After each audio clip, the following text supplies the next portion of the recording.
গ্রামের মেডিকেল বোর্ডের সবাই এখানে আছি এবং আজকে ম্যাডামকে ভর্তি করা হয়েছে। আপনারা জানেন যে গত কয়েক মাস ধরেই উনি খুব ঘন ঘন আক্রান্ত হচ্ছিলেন।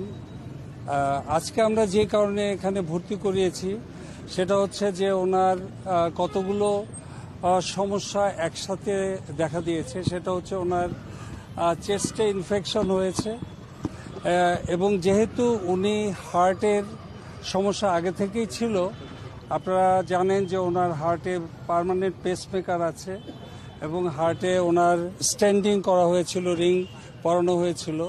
তারপরেও ওনার মাইট্রাল স্টেনোসিস নামে একটা কন্ডিশন আছে, সেই জন্য চেস্টে ইনফেকশন হওয়াতে ওনার একসাথে হার্ট এবং ফুসফুস দুটোই অ্যাট এ টাইম আক্রান্ত হওয়াতে ওনার খুব রেসপিরেটরি ডিস্ট্রেস হচ্ছিল এবং এখানে আমরা খুব দ্রুত ওনাকে নিয়ে এসে আমরা খুব তাৎক্ষণিকভাবে যেই দ্রুত পরীক্ষাগুলো করা দরকার করেছি। করার পরে আমরা প্রাথমিক যে রিপোর্ট পেয়েছি সে অনুযায়ী মেডিকেল বোর্ডের সবাই বসে আমরা প্রাথমিকভাবে ওনাকে অ্যান্টিবায়োটিক দিয়েছি। ওনাকে যেভাবে প্রাথমিক দ্রুত এবং জরুরি চিকিৎসা দেওয়ার দরকার হয় সেটা দিয়েছি এবং আশা করছি যে নেক্সট 24 আওয়ার্সের মধ্যে আরও কিছু রিপোর্ট আসবে।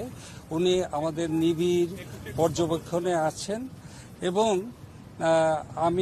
আমরা মনে করছি যে নেক্সট 12 আওয়ার্স 12 ঘন্টা ওনার পরবর্তী পরিস্থিতি কি হয় সেটার জন্য খুব গুরুত্বপূর্ণ।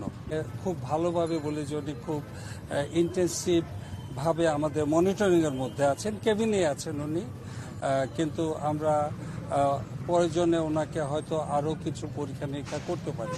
ওনার শারীরিক অবস্থা নিয়ে আমরা ডেফিনেটলি ওনার সুচিকিৎসার ব্যাপারে যথাযথ ব্যবস্থা গ্রহণ করা হচ্ছে এবং সর্বোচ্চ সতর্কতা অবলম্বন করে নিবিড় চিকিৎসা দেওয়া হচ্ছে।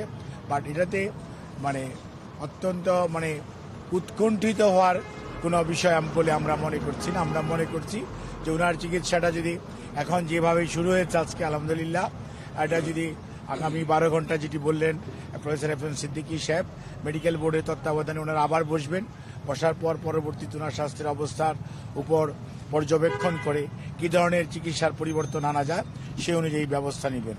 কাজে এই ব্যাপারে উনি যেটি বলেছেন তাই বাইরে আমরা যেটি বলতে চাই যে বাংলাদেশ জাতীয়তাবাদী দলের ভারপ্রাপ্ত চেয়ারম্যান জনাব তারেক রহমান সাহেব, উনি গত ভোর রাত্র থেকেই ওনার আম্মুর চিকিৎসার ব্যাপারে, ম্যাডামের চিকিৎসার ব্যাপারে সার্বক্ষণিক যোগাযোগ রাখছিলেন।